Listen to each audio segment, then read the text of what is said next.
अच्छा, पेपर 2 पहले करेंगे, देन विल डू पेपर 1। ठीक है। अच्छा, इस फाइल में आपके पास मोशन और फोर्सेस दोनों के क्वेश्चंस होंगे, तो अभी ये फाइल मैं आपको सेंड कर दूंगा। कुछ क्वेश्चंस हम साथ करेंगे, rest of the question you are expected to do by yourself, and if you have any query in it, you are free to ask. Chalo, let's see what this question says. The apparatus shown in figure 5.1 is used to demonstrate how a coin and a piece of paper fall when they are released from rest. Okay, we studied and we watched that video that if any two objects irrespective of their masses are dropped from a certain height, and if there is no air resistance, they will reach the ground at the same time. Why? Because they both will experience the same acceleration due to gravity, which is 10 meter per second square. Remember that the acceleration would be same, which is 10 meter per second square. So both of the objects will reach the ground at the same time, only if there is no air resistance. So they have designed this apparatus in which what they have done, uh, they have taken this tube, a piece of paper and a coin was released from a certain height, and we know that coin must be heavier than the piece of paper. In the absence of air resistance, both must fall downwards at the same time, and both will reach the ground at the lowest point at the same time. Okay. However, there is air in the tube, which suggests that there must be air resistance. And if there is air resistance, it means that paper will stay in air for a longer period of time and the coin will fall downwards faster, right? However, they have connected this tube, see this point A. What is the purpose of this tube? This tube will actually create a vacuum. They will explain it later, but right now we'll start one by one. It says at the position shown in figure 5.1, the paper is descending at constant speed, but the coin still accelerates.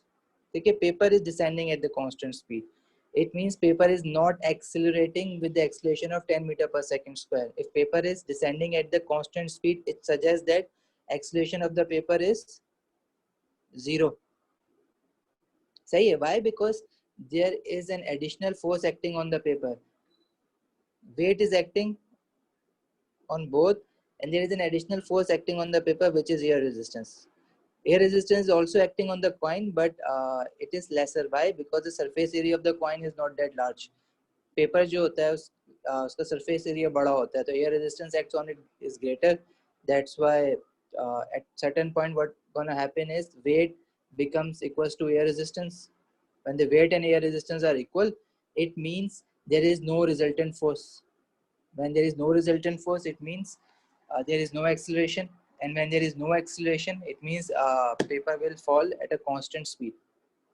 अच्छा, ये हम आगे भी discuss कर रहे होंगे forces वाले chapter में, when I gonna teach you about terminal velocity.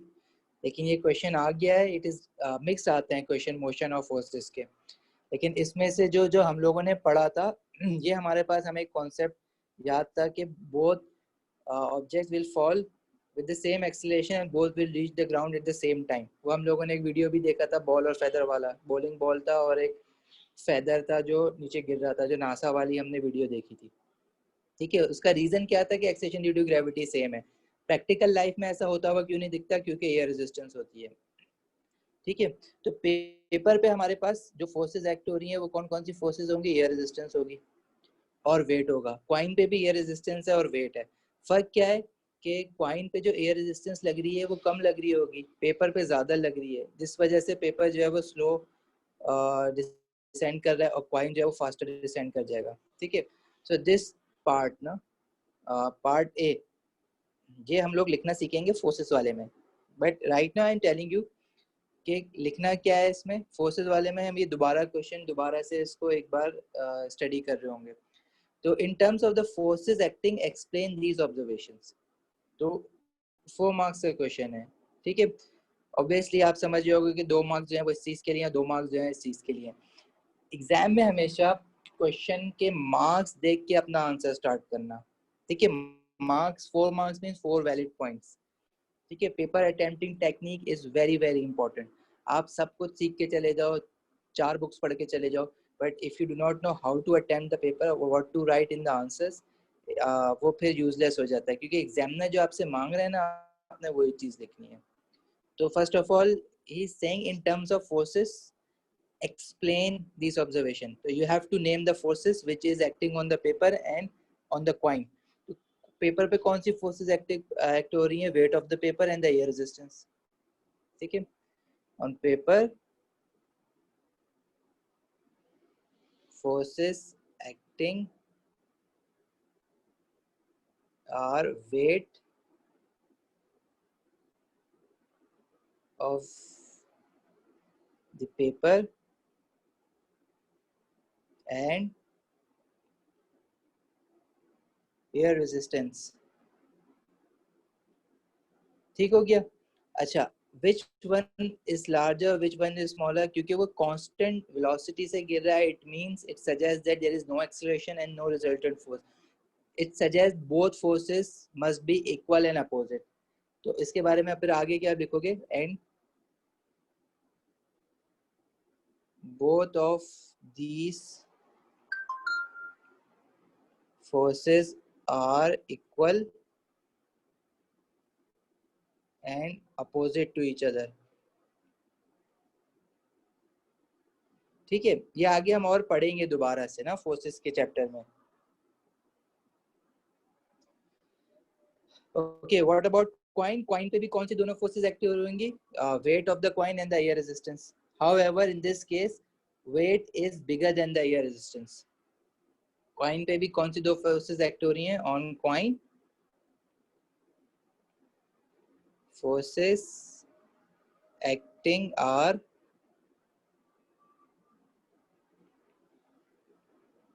weight of the coin and air resistance, and weight is bigger than air resistance. ठीक है, that's it. This will earn you 4 marks. How? आपने दो paper पे forces की बात की कि एक वेट और एक एयर रेजिस्टेंस एक्ट हो रही है, तो इस पे आपको 1 मार्क मिलेगा. And both are equal and opposite, इस पे आपको 1 मार्क मिलेगा. On coin forces acting are weight and air resistance, इस पे आपको 1 मार्क मिलेगा. And weight is bigger than air resistance, को इस पे आपको 1 मार्क मिलेगा. All together you will get 4 marks. अच्छा देखो, बार बार मैं एक बात ये पेपर 2 करवाते वक्त कहूँगा कि पेपर 2 का वेटेज ज़्यादा होता है ना, मार्क्स ज़्यादा होते हैं.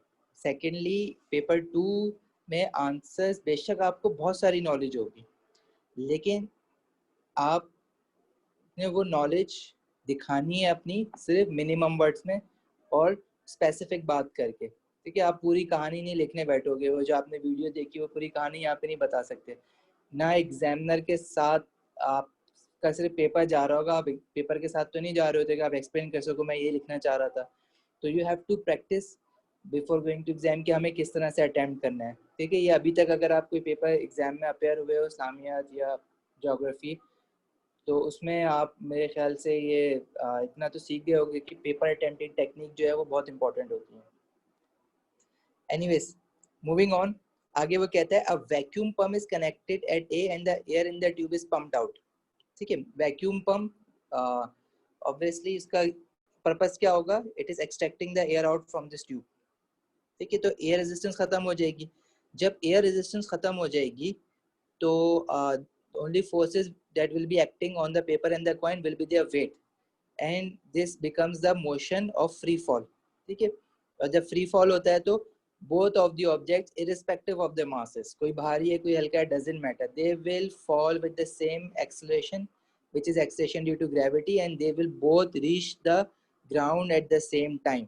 So it says the vacuum pump is now connected at A and the air in the tube is pumped out.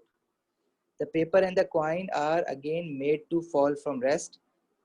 State one difference that would be observed compared with what was observed when air was present. So what would be that difference? Both will fall with the same acceleration. You can also write that दोनों both will have a same increase in speed. ठीक है, और क्या लिख सकते हो? both will reach the ground, both will reach the height at the same time. ठीक है, तो जो मैंने पढ़ाया है उसमें हमने क्या बात की है, बार बार हम क्या बात कर रहे हैं, both will reach the bottom at the same time. So you can write just one line, both will reach the bottom at the same time. ठीक है, मैंने ऊपर वाली लाइन यूज नहीं करी इसलिए मैं बाहर जा रहा हूँ, मेक श्योर आप वाली लाइन भी यूज करो। ठीक है, दिस आर अबाउट फोर्सेस। अच्छा, ये चैप्टर मोशन ऑफ फोर्सेस का कंबाइंड है, मिक्स क्वेश्चन आया बताइए। तो हम लोग जब आगे फोर्सेस का चैप्टर पढ़ेंगे तो फिर ये और क्लैरिटी इसमें आ जाएगी, बट ये क्वेश्चन जो है ना इस पॉइंट ऑफ व्यू से बहुत अच्छा लगा मुझे कि मैं आपको इसमें आंसर लिखने का एक तरीका बता सकता हूँ। फॉलो कर रहे हो? Any question? No question sir. समझ आ रहा है हमजा, हुदा, हमजा? यस। ओके, अच्छा चलो, let's see this question. An aeroplane is flying horizontally at a steady speed in a straight line. अच्छा, कुछ वर्ड्स जो है ना वो कॉमन वर्ड्स हैं एग्जामिनर के, जैसे स्टीडी का मतलब है कांस्टेंट स्पीड,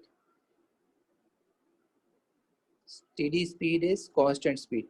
अब ये वर्ड ऐसा नहीं होगा कि अब एग्जामिनर जो है वो कोई चौथा पांचवा वर्ड लेके आ जाएगा, या तो कांस्टेंट स्पीड यूज करेगा, या स्टीडी स्पीड यूज करेगा, या यूनिफॉर्म स्पीड यूज करेगा, या सेम स्पीड यूज करेगा। ठीक है, इसके अलावा और कोई वर्ड्स है नहीं, कोई वो बहुत बड़े सिनोनिम लेके नहीं आ जाएगा।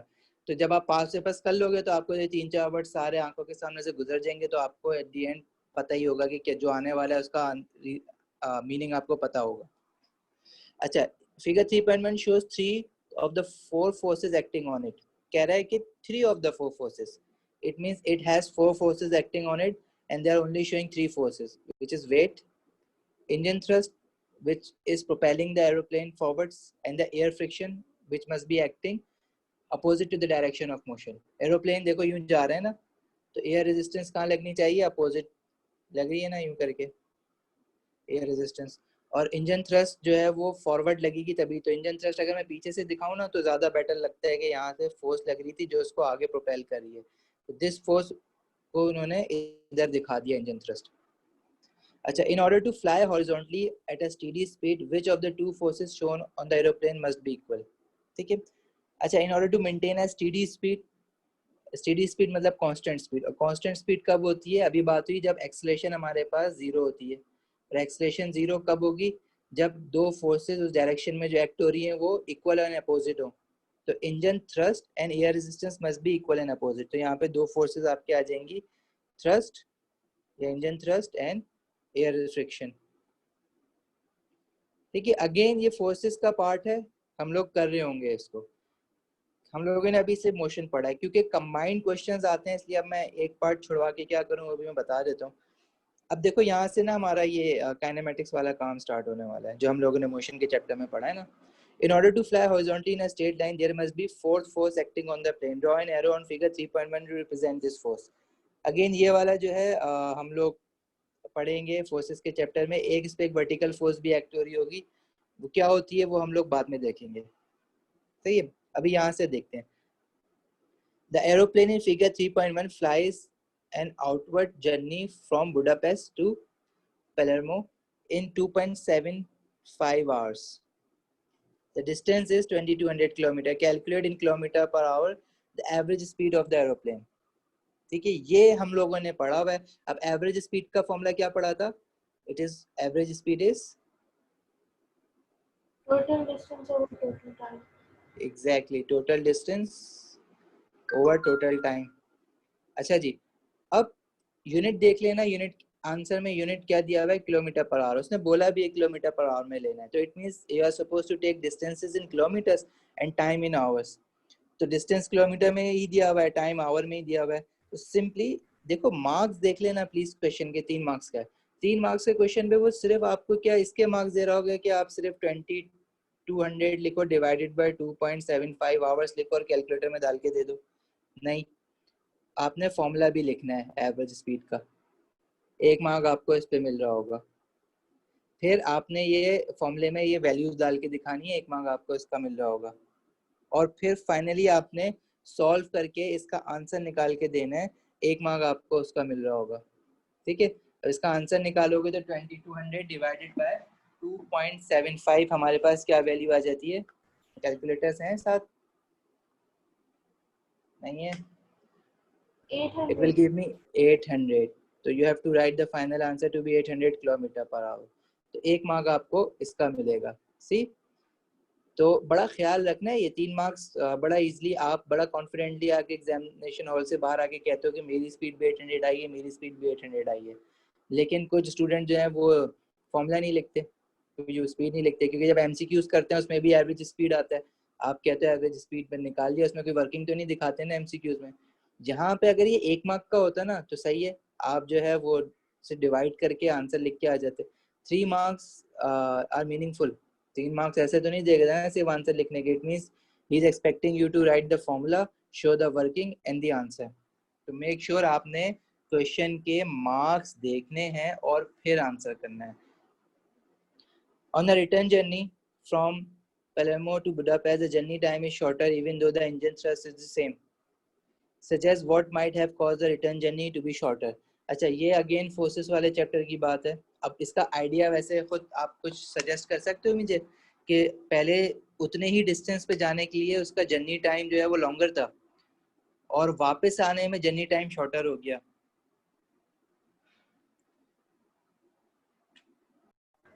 जो आगे वाला पार्ट होता है. सॉरी, आवाज नहीं आई.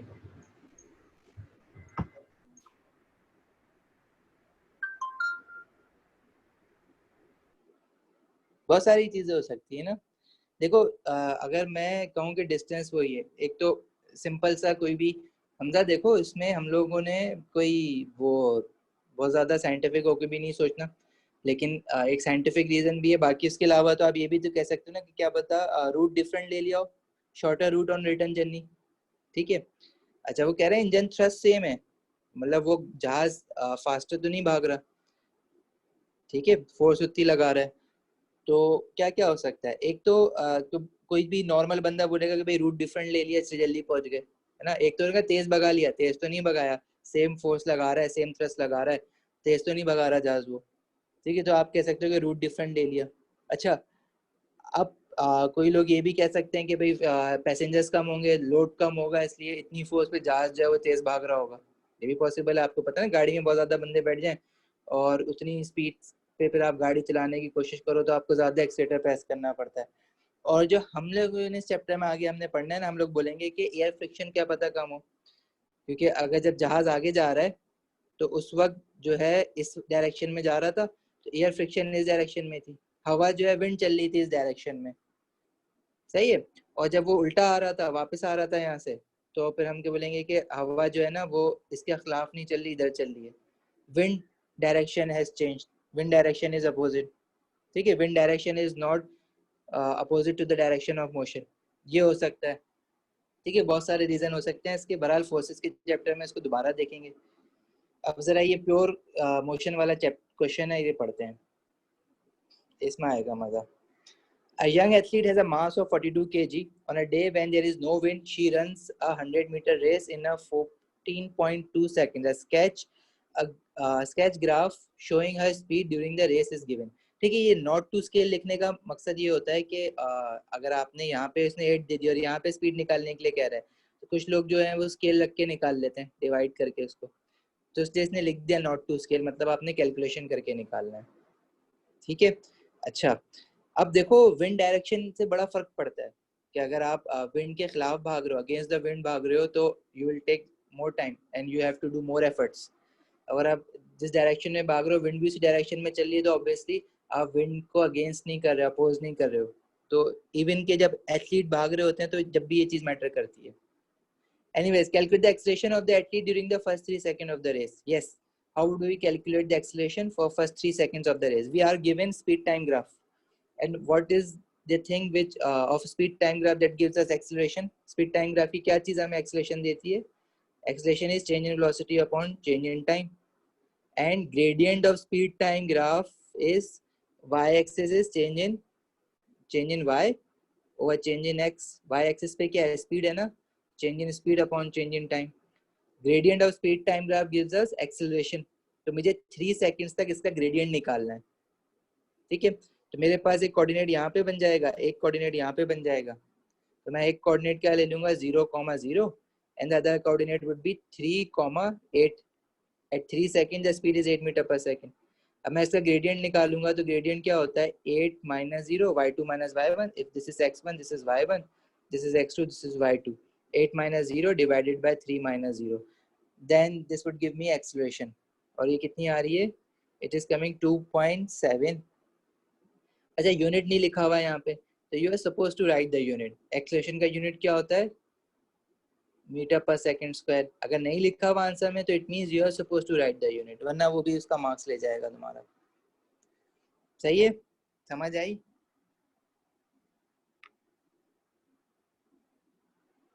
Yes, sir. Guys Hamza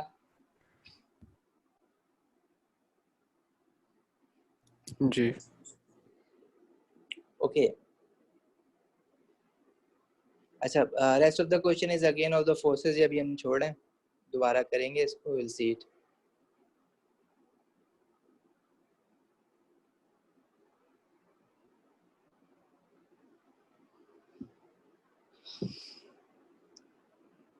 this is of gain forces.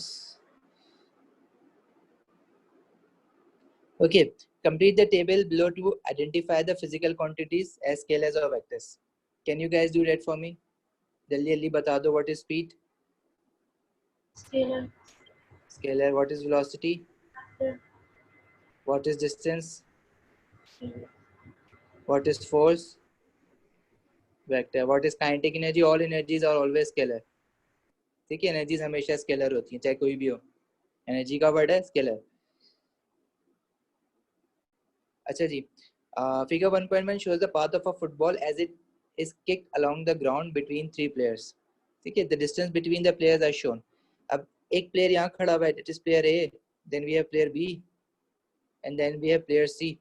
Distance between A and B is 18 meter, B and C is 21 meter. The ball takes 1.2 seconds to travel from player A to player B. Okay, तो player ए से player B जाने के लिए कितना time लग रहा है 1.2 seconds. Calculate the average speed of the ball between A and B. Again average speed is total distance upon total time, right? तो क्या करोगे इसमें,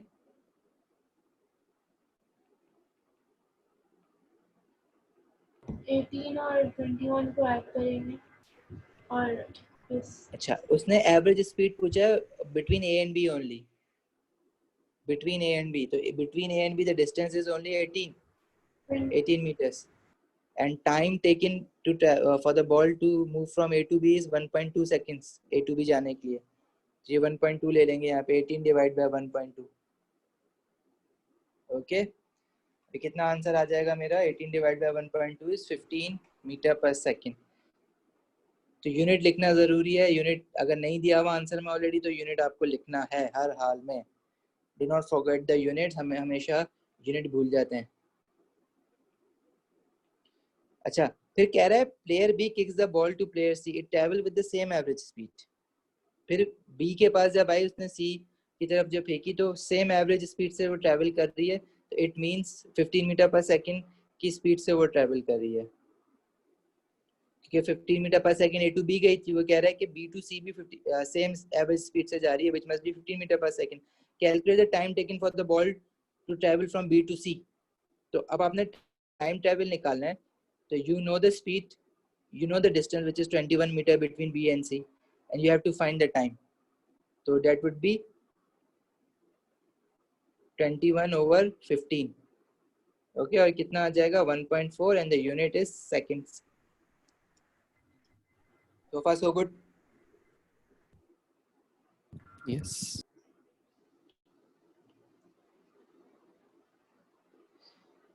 अच्छा, suggest why the speed of the ball might change during its motion from A to B.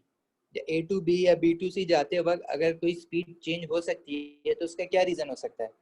Again कोई opposing force हो, ठीक है, अगर फुटबॉल ग्राउंड के साथ ग्रास में है तो सरफेस फ्रिक्शन हो सकती है या एयर रेजिस्टेंस हो सकती है, कोई भी तरह की फ्रिक्शन या कोई भी तरह की अपोजिंग फोर्स, एयर रेजिस्टेंस हो सकती है। फॉर एग्जांपल हवा चल गई अपोजिट डायरेक्शन में, ठीक है, और क्या हो सकता है, कोई भी तरह की सरफेस फ्रिक्शन। अगेन फ्रिक्शन में हम देखेंगे इसको. अच्छा, this question, discuss whether the average velocities from A to B and from B to C are the same. तो इसका आंसर करोगे जरा, मुझे जरा सोच के बताना. अभी तक हमने एवरेज स्पीड निकाली थी, यहाँ पे इसने चेंज क्या कर दिया, he has used the word velocities. So would the velocity from A to B and B to C would be same or not?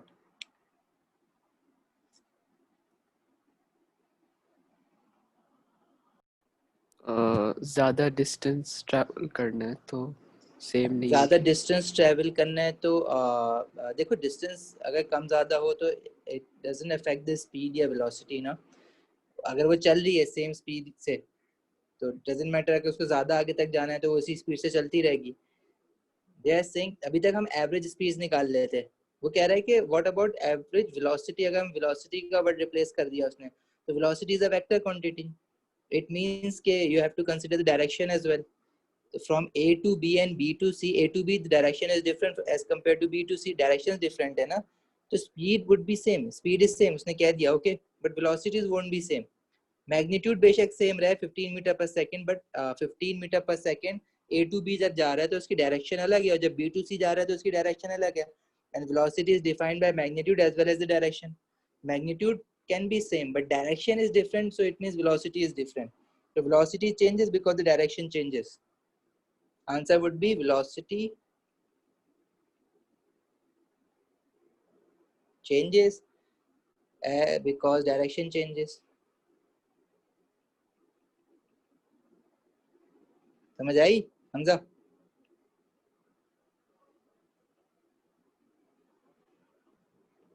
Yes.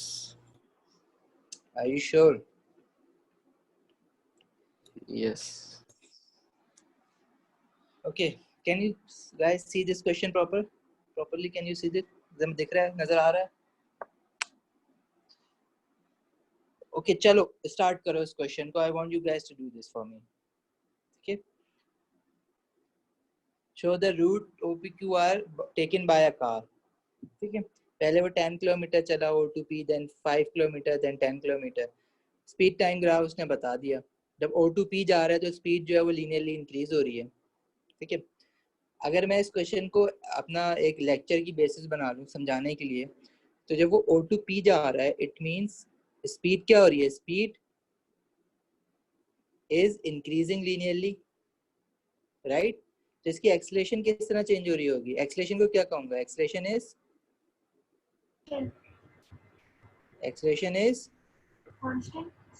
constant. If speed is increasing linearly, acceleration is constant. Can you recall acceleration time and distance time graph of this journey? अगर मैं इसका देखो speed time graph तो बना हुआ है ना. If I ask you to recall distance time graph कैसा शेप था इसका, speed time graph is this जो उसने बनाया हुआ है, स्ट्रेट लाइन है O2P. एक्सेलरेशन टाइम ग्राफ इसका कैसा होगा और डिस्टेंस टाइम ग्राफ कैसा होगा, बता सकते हो? What about acceleration? Acceleration is constant means ये होगा. Distance time graph कैसा था? Curve upwards like this. Are you following me? Yes, sir.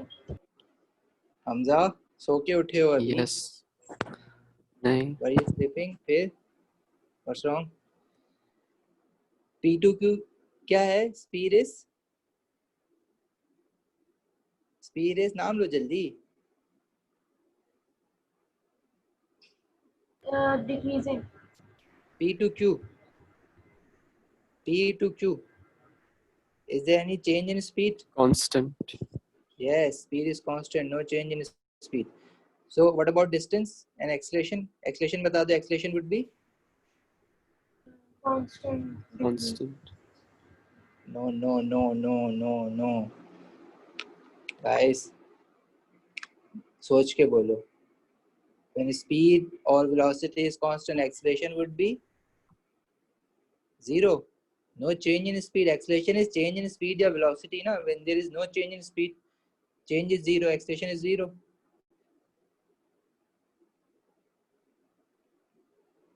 ठीक है, no change in speed. Constant speed है मतलब change नहीं हो रहा ना. Change is 0. Acceleration is 0. And what about distance? Distance must be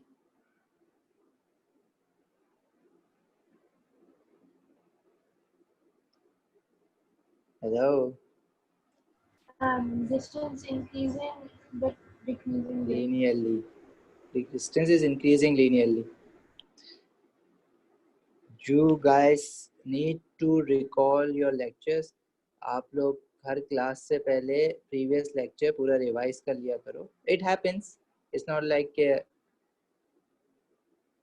आपको हमेशा हर चीज़ याद रहेगी, बट स्टिल ग्राफ्स के शेप बता दोगे ज़रा मुझे. ये पहला वाला केस था हमारा मोशन का, uniform motion.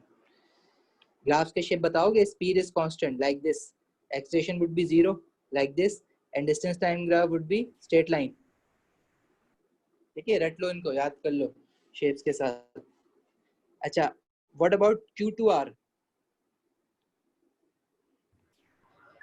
Increasing distance. Okay, speed is decreasing linearly. ना, स्पीड तो डिक्रीज हो रही है. What about acceleration? There is a constant deceleration या negative acceleration, right? Speed decrease होता है तो negative acceleration होता है ना. And what about distance? Same, जैसे यहाँ पे distance हमारा U curve upwards हो रहा था, यहाँ पे क्या हो जाएगा? Distance would be curved downwards. Speed is decreasing like this, and there would be constant deceleration, negative acceleration. सही है, ये पढ़ा हुआ है ना हमने सारा, याद आ गया? बस ये बता दो अभी मुझे, रिकॉल हो गया या कोई क्वेरी है सब में कि जो पढ़ा था उसमें से कुछ भूला हुआ है तो मुझे बता दो. हम सर QR नहीं समझ आया. QR नहीं समझ आया. देखो QR हमारे पास ना ये वाला केस है, हमने ये देखा था ना. Let me show you here. मेरे पास ये डिस्टेंस टाइम ग्राफ है, ये स्पीड टाइम ग्राफ है, और ये एक्सेलरेशन टाइम ग्राफ है. QR ये वाला केस था, व्हेन द ऑब्जेक्ट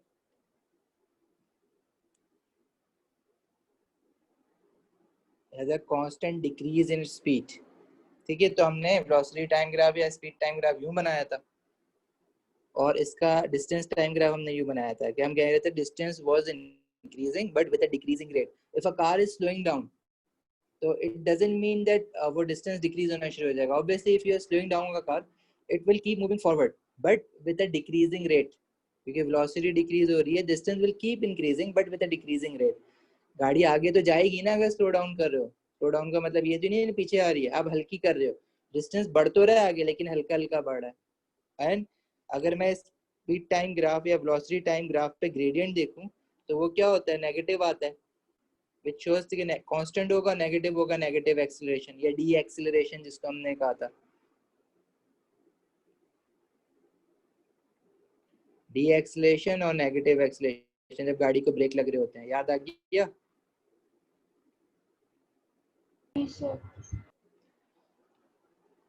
हमजा, ठीक है. अभी तक देखो हमने क्वेश्चन स्टार्ट भी नहीं करा, but before starting the question I know कि ये सारी नॉलेज जो है ना यूज होनी है, इसलिए बार बार इसको कहा जा रहा है कि ये आपने याद रखने हैं टू अटेंड द क्वेश्चंस. अच्छा, अब क्वेश्चन पढ़ो. अगर ये नॉलेज आपको याद थी माइंड में ना, तो ये क्वेश्चन देखो कितना इजी है. State the value of the distance represented by the shaded area.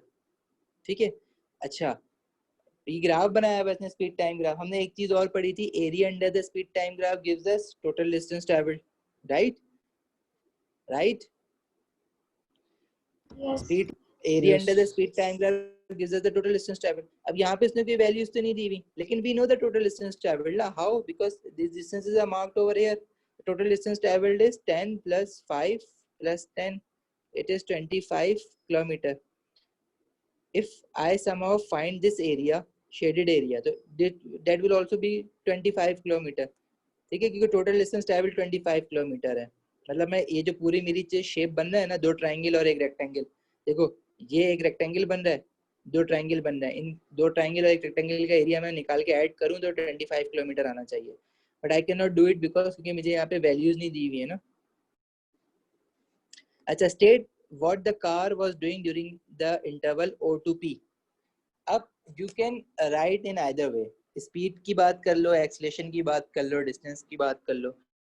अगर मैं O2P बात करूं तो O2P क्या हो रहा था, हमने क्या क्या पढ़ा, स्पीड इज इंक्रीजिंग लीनियरली और एक्सेलरेशन इज कांस्टेंट। तो आप कुछ भी लिख सकते हो, आप लिख दो कांस्टेंट एक्सेलरेशन।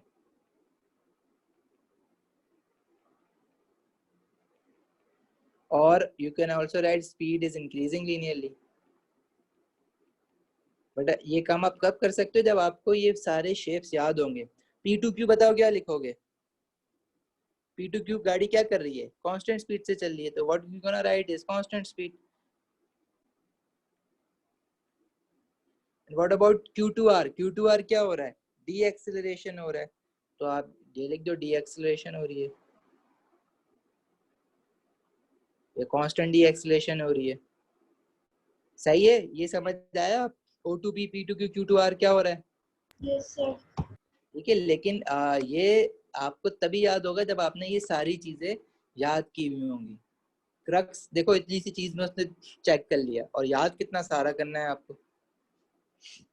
अच्छा, is the average speed during the journey the same as less than or more than the maximum speed shown on the graph? Average speed during the journey, ठीक है। अब average speed total distance upon total time होती है, वो क्या पूछ रहा है, is the average speed during the journey the same as less than or more than the maximum speed shown on the graph. Maximum speed is this, ठीक है। Average speed जब आप निकालोगे, देखो एवरेज स्पीड क्या थी, हमने बार बार स्पीड नहीं चेक करनी, हम कहेंगे 3 बार स्पीड चेंज हुई है तो हम 3 बार स्पीड ऐड करके डिवाइड बाय 3 नहीं करेंगे, बल्कि हम total distance upon total time कर लेंगे। तो जो एवरेज आएगा वो हमेशा कम आएगा ना मैक्सिमम वैल्यू से। फॉर एग्जांपल मैं कह रहा हूँ कि हमारी क्लास में 10 मार्क्स का टेस्ट हुआ, एक बच्चे के जो है वो 5 मार्क्स आए, एक बच्चे के जो है वो 6 आए, एक बच्चे के जो है वो क्या कहते हैं 7 आए, एक बच्चे के जो है वो 9 मार्क्स आए। अब इनका एवरेज निकालो, तो एवरेज कैसे निकालोगे, 5 + 6 + 7 + 9 डिवाइडेड बाय 4। तो क्या कभी भी एवरेज आपका मैक्सिमम मार्क्स से बड़ा आ सकता है, कभी नहीं आ सकता। इज इट पॉसिबल कि हमारे पास ये वैल्यू 9 से बड़ी आ जाए, कभी नहीं हो सकता। एवरेज क्या होता है, मीन वैल्यू। मीन वैल्यू मतलब इनके बीच में कहीं लाया कर रही होगी इन सारी वैल्यूज के, तो ना तो वो मिनिमम हो सकती है ना वो मैक्सिमम हो सकती है। तो वो ये पूछ रहा है कि एवरेज स्पीड जो है वो जो मैक्सिमम स्पीड ग्राफ पे दिखाई है ना ये वाली ऊपर, उससे उससे बड़ी होगी, उससे छोटी होगी, ठीक है। Is less than or more than the maximum speed, तो ना तो वो उसके बराबर हो सकती है ना वो उससे मोर देन हो सकती है, वो हमेशा लेस देन ही होगी ना उसके। अभी जो 9 है, जो एवरेज मार्क्स आएंगे, अगर 5 + 6 + 7 प्लस करके देख लो, तो ये आपके पास मार्क्स आते हैं 6.75। और ऑब्वियसली मीन वैल्यू जो है वो बीच में कहीं आ रही होती है मैक्सिमम और मिनिमम वैल्यू के, तो मैक्सिमम वैल्यू के लेस देन होगी। आप क्या लिखोगे यहाँ पे, लेस देन। समझ आई ये बात।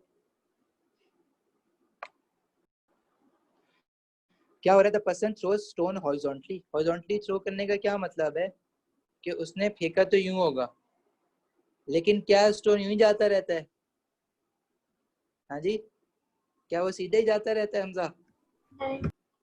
नहीं, क्या होता है वो यूं करके जो है प्रोजेक्टाइल बनाता है, नीचे जाता है। रीजन भी कि इस पे वेट लग रहा होता है ना, ग्रेविटी लग रही होती है, एंड ग्रेविटी एक्सीलरेटेड डाउनवर्ड्स और with a value of g is 10 meter per second square. अगर हम कहें कि no air resistance, it will be 10 meter per second square. और जो इस तरह के ऑब्जेक्ट्स होते हैं ना, जैसे स्टोन हो गया, बॉल हो गई, उन पे जो एफ रेजिस्टेंस होती है बहुत कम होती है। जैसे पेपर है, फेदर है, उस पे ये रेजिस्टेंस ज्यादा लगेगी। पेपर को फेंको तो पेपर जो है वो, अगर पेपर की बॉल बना के भी वो फेंकेगा ना, तो क्या होगा, पेपर जो है वो इस तरह से नहीं जाएगा, वो लहराता झूमता करकरा के कहीं पहुंचेगा। इसी तरह पेपर की बॉल बना के उसको क्या कहते हैं, बिल्कुल कंप्रेस करके फेंको तो शायद वैसे चला जाए, लेकिन उसी पेपर को अगर आप फोल्ड करके जहाज बना के फेंको तो तुम्हें पता है कि वो कितना आगे तक जाएगा, वो नीचे जाएगा ही नहीं। क्या है, एयर रेजिस्टेंस है। वेट तो लग रहा है, वही पेपर को आपने फोल्ड करके फेंका है, लेकिन वेट तो लग रहा है ना, बट स्टिल पेपर नीचे नहीं जा रहा क्योंकि एयर रेजिस्टेंस लग रही है उस पर। थोड़ा सा रिलेट करो अब चीज़ों को प्रैक्टिकल लाइफ से। जहाज, पेपर का जहाज बना के फेंको, आगे तक जाएगा, लेकिन उसी पेपर को आप ऐसे ही फेंको, कहीं नहीं होगा, शायद आपके हाथ से फौरन नीचे गिर जाए, आपके हाथ से पीछे चला जाए वो, air resistance. However, if you build up in a shape of an aeroplane, so it will counter the air resistance and it will move forward as much as it can. However, weight is a constant force which will act on it. अब shape पे depend करता है या resistance पे depend करता है कि वो कौन किसको कितना जल्दी नीचे लेके आ रहा है। लेकिन जैसे स्टोन हो गया, कोई मेटल बॉल हो गई, उनके लिए एयर रेजिस्टेंस हम कहते हैं कि यार लग तो रही है लेकिन वो जिस स्पीड से नीचे गिर रहे होंगे that acceleration would be near about 10 meter per second square, क्योंकि उन पे एयर रेजिस्टेंस बहुत कम लग रही होती है। तो person throws a stone horizontally on figure 2.1, draw a line to show the path with which the stone might take leaving the person's hand and hitting the sea. ठीक है, so you have a pretty good idea from your practical life that it will follow a downward curved path. ठीक है, अच्छा, however if you gonna go in A level and you'll study this path is known as projectile path. अच्छा, हमारे O level के syllabus में projectile motion है नहीं, इसलिए हम इसको प्रोजेक्टाइल पाथ नहीं लिखेंगे, तो हम ऐसे बना देंगे। ठीक है, जो मैंने ब्लैक वाला बनाया ना, this will be the path it will follow. हमें बस ड्रॉ करना था। On the line we have drawn at a point halfway to the sea, mark the stone and the direction of the force on the stone. ठीक है, अब stone जो है उसके हाथ से निकल के वो यहाँ तक पहुंचा है, तो उस पर देखो वेट तो कॉन्स्टेंटली एक्ट होगा, that will be always vertically downwards. ठीक है, इस पे वेट लिख दो, वेट लिख देते हैं, या वेट का जो फॉर्मूला होता है वो क्या होता है, मास इनटू ग्रेविटी, जो अभी हम आगे वाले चैप्टर में पढ़ेंगे, तो ये भी लिख सकते हैं। ठीक है,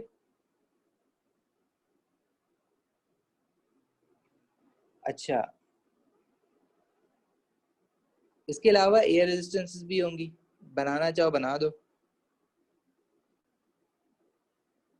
लेकिन मेजर फोर्स जो है उस पर वेट है। एयर रेजिस्टेंस इस पे हम नेग्लिजिबल ले रहे होते हैं, क्यों? क्योंकि स्टोन जो होता है उस पर जो एयर रेजिस्टेंस होती है, क्योंकि स्टोन का शेप ऐसा होता है, जैसे पेपर है वो फैला हुआ है, जितना बड़ा एरिया होगा उतनी ज्यादा एयर रेजिस्टेंस लग रही होगी, इतना याद रखना है बस।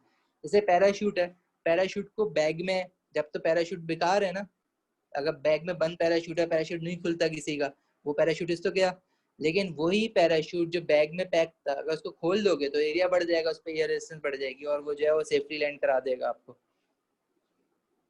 अच्छा, फिर कह रहा है later the person drops a small stone and a large stone vertically from the edge of the Cliff.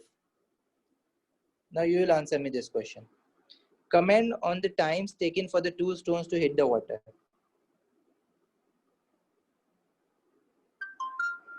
ठीक है, अगर मैं एक बड़ा स्टोन और एक छोटा स्टोन, देखो अभी हम बात कर रहे हैं कि स्टोन पे ये रेजिस्टेंस नेग्लिजिबल लगती है, क्योंकि हमने बात की ना, अगर एक बॉल और फेदर हम नीचे फेंकते हैं तो बॉल जो है वो नीचे जल्दी पहुंच जाती है, फेदर या पेपर जो है वो नीचे नहीं पहुंचता ड्यू टू एयर रेजिस्टेंस, वरना अगर एयर रेजिस्टेंस ना हो तो दोनों को साथ नीचे जाना चाहिए। अब when we are talking about stones, तो अगर आप कह रहे हो कि एक बड़ा स्टोन है एक छोटा स्टोन है, बट दोनों स्टोन्स के लिए एयर रेजिस्टेंस नेग्लिजिबल है, तो both the stone irrespective of their masses, एक लार्जर है एक छोटा, दोनों को एक साथ पहुंचना चाहिए। सही है, अच्छा खुदा हमजा, आप एग्री करोगे इस आंसर से मेरे साथ जो मैं कह रहा हूँ? Comment on the times taken for the two stones to hit the water.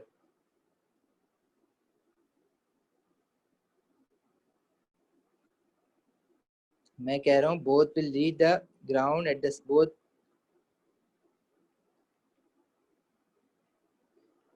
will reach the water at the same time as both will fall due to same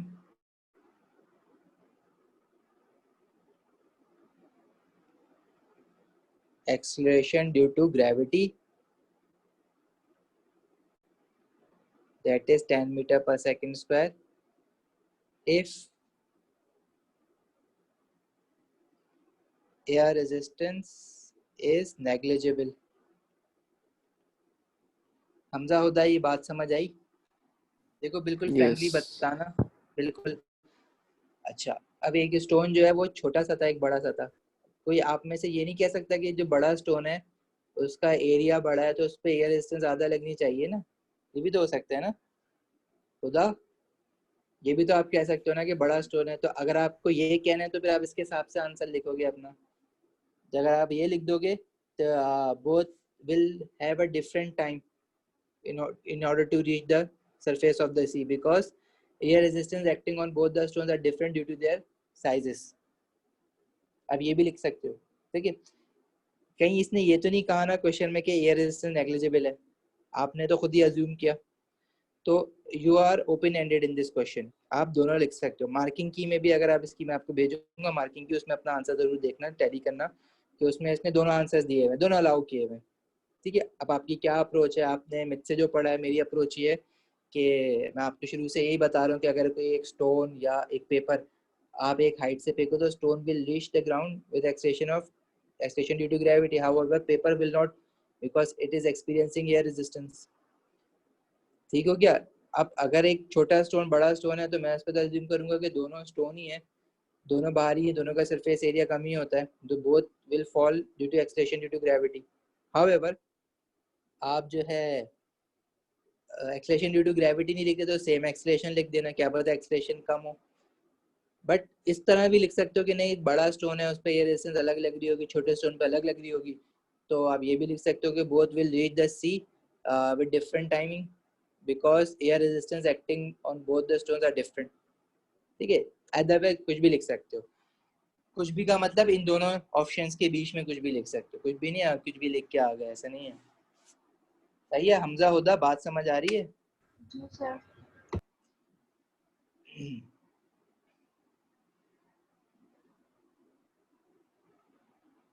अच्छा, क्वेश्चन सी, पार्ट सी जरा इसका मुझे बताओगे करके? चलो ये तुम लोग करो, 4 मार्क्स का है।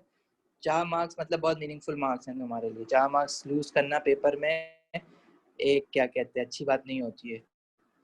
मैं थोड़ा सा समझा देता हूँ लेकिन सॉल्व आप करो। 800 meter from the point where the person is standing and navy ship is having a target practice. अच्छा, the person find that if a stone is dropped vertically at the same time as the spurt of a smoke from the ship gun is seen, stone hits the water at the same time as the sound from the gun is fired। अच्छा इसमें sound आ गया। अच्छा इसको ना अभी हम नहीं करेंगे, इस सवाल को हम जब चैप्टर साउंड पढ़ लेंगे ना तब करेंगे, क्योंकि देखो जब एग्जाम में क्वेश्चन आते हैं तो आप ऑब्वियसली सारे चैप्टर्स पढ़ के गए हुए होते हो, तो वो मिक्स करके दे रहा होता है। क्वेश्चन बहुत ईजी है but again related to sound, इसलिए इसको हम छोड़ देते हैं अभी। This is forces, pure forces. अच्छा, ग्राफिकल क्वेश्चन, ग्राफ बनाने का जिसमें आ जाता है ना, तो ये है डिस्टेंस टाइम ग्राफ दिया हुआ है आपको। Figure 1.1 is a distance time graph showing the motion of an object. Describe the motion shown for the first 2 seconds calculating any relevant quantity. अच्छा, फर्स्ट 2 सेकंड्स पे मोशन शो करना है आपको, बताओगे जरा जल्दी से क्या करना है इसमें? डिस्क्राइब द मोशन, डिस्क्राइब करो कैसा मोशन है। डिस्टेंस इज लीनियरली इंक्रीजिंग ना, जब डिस्टेंस लीनियरली इंक्रीज होता है तो वेलोसिटी क्या होती है? कांस्टेंट। ठीक है, तो डिस्क्राइब क्या करोगे? कांस्टेंट वेलोसिटी, या कांस्टेंट वेलोसिटी कह दो या ये भी कह दो डिस्टेंस इंक्रीजिंग लीनियरली, दोनों मान लेगा। लेकिन मोशन को हमेशा स्पीड, वेलोसिटी या एक्सेलरेशन के टर्म्स में डिफाइन करोगे तो बेटर है तुम्हारे लिए। तो what would you right? Constant velocity, ठीक है, for the first 2 second with what calculating any relevant quantity. तो क्वांटिटीज में क्या कैलकुलेट कर सकते हो? वेलोसिटी कैलकुलेट कर लो ना इसकी। इसका distance time graph straight line है, तो इस चीज की क्या चीज जो है हमें वेलोसिटी देगी? इसका ग्रेडियंट हमें वेलोसिटी देगा ना, ग्रेडियंट फाइंड कर लो। ये कोऑर्डिनेट ले लो 0,0 और ये ले लो 2,5, 0,0 2,5 आता है ना ग्रेडियंट निकालना। जी सर। 5 माइनस 0 2 माइनस 0, तो 5 डिवाइडेड बाय 2 ये कितना आ जाएगी? 2.5 मीटर पर सेकंड। अब क्या लिखोगे? Constant velocity value with a value of 2 point constant velocity is equals to 2.5 metre per second करके लिख दो, बात खत्म, तुम्हें 2 मार्क्स मिल जाएंगे। समझ आई हमजा बात? जी नहीं आ गई। आ गई?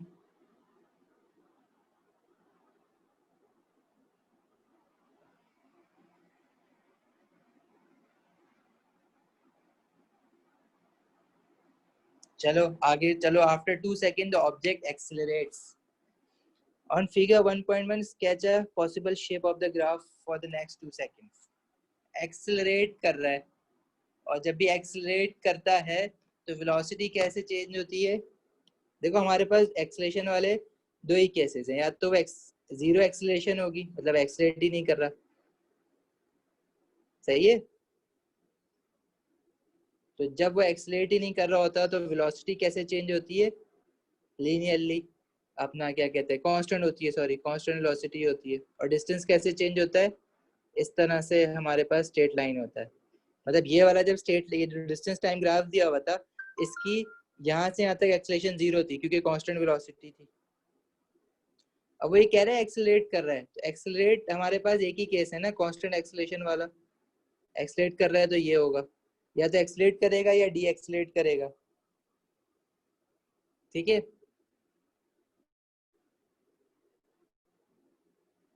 तो वेलोसिटी क्या चेंज हो रही होगी और डिस्टेंस कैसे चेंज हो रहा होगा, जरा मुझे बता दो प्लीज। वेलोसिटी इंक्रीज हो रही होगी लीनियरली, वेलोसिटी लीनियरली इंक्रीज हो रही होगी और डिस्टेंस डिस्टेंस डिक्रीज पर इंक्रीजिंग है। कर्व अपवर्ड्स ना, ऐसे ऐसे कह रहे हो, ऐसे कह रहे हो ना? जी। ठीक है, तो ये कह रहा है on after 2 second the object accelerates on figure 1.1 sketch a possible shape of the graph for the next 2 second. Next 2 second मतलब 4 सेकंड तक ना, 2 से 4 तक नेक्स्ट 2 सेकंड्स हो जाएंगे। तो possible shape of a graph क्या होगा? यहाँ से वो कर्व अपवर्ड्स हो जाएगा ऐसे करके। अब किस वैल्यू तक होगा वो आपको कुछ नहीं बताया, बस आपने ऐसे कर्व अपवर्ड्स करके छोड़ देना है। ठीक है, समझ आई बात? जी। हमजा जी। हमजा समझ रहे हो बात? या next it says extension of the graph for the next 2 seconds showing the object is accelerating at 2 meter per second square. Now object is moving at constant acceleration of 2 meter per second square. तो graph का shape कैसा होता है जब constant acceleration होती है? Speed time graph का shape कैसा होता है? Straight line with a gradient of 2 meter per second square. अब how would you decide कि gradient जो है वो 2 meter per second square होना चाहिए? देखो अब मतलब यहाँ से कहीं लाइन बनेगी, वो यूं भी बन सकती है, वो यूं भी बन सकती है, यूं भी बन सकती है। हमें वो वाली लाइन बनानी है जिसका gradient 2 meter per second square हो। ठीक है, तो वो कैसे बनाओगे? देखो अगर एक्सलेशन हो रही है, अगर मैं ये देखूं कि मेरी यहाँ पे इनिशियल स्पीड कितनी है 2.5 है, यहाँ से बढ़ेगी स्पीड और बढ़ के कितनी जाएगी 2 सेकंड्स में वो मुझे नहीं पता, लेकिन मुझे एक्सलेशन पता है। मुझे एक फॉर्मूला भी तो पता है ना, acceleration is equals to final velocity minus initial velocity upon time. Acceleration वो कह रहा है 2 मीटर पर सेकंड स्क्वायर है, फाइनल वेलोसिटी मुझे पता ही नहीं है कितनी हो जाएगी 2 सेकंड्स बाद। इनिशियल तो पता है ना जहां से बढ़ना शुरू हुई है, विच इज 2.5 से बढ़ना शुरू हुई है ना, और टाइम कितने टाइम के लिए कह रहा है 2 seconds. You will find the final velocity, वहां पे जाके 4 मतलब 2 सेकंड्स तक बढ़ी है, टोटल टाइम कितना हो जाएगा 4 सेकंड्स। तो ये निकालोगे तो ये हमारे पास आ जाएगी 6.5 मीटर पर सेकंड। इसका क्या मतलब है, स्पीड 2 सेकंड में बढ़ के 6.5 हो गई है, and you have to draw 6.5 somewhere here. तो यहाँ पे कोऑर्डिनेट आ जाएगा और ये स्केल से बनाना लाइन, इस तरह से एक स्ट्रेट लाइन बना दोगे। हाँ भाई, समझ आई बात? जी सर। पक्की बात है हमजा जी? जी बोलो। वो क्लास कब एंड होगी? वो रोजा खोलना। Oh, you are fasting, you should have told me. Time हो गया है?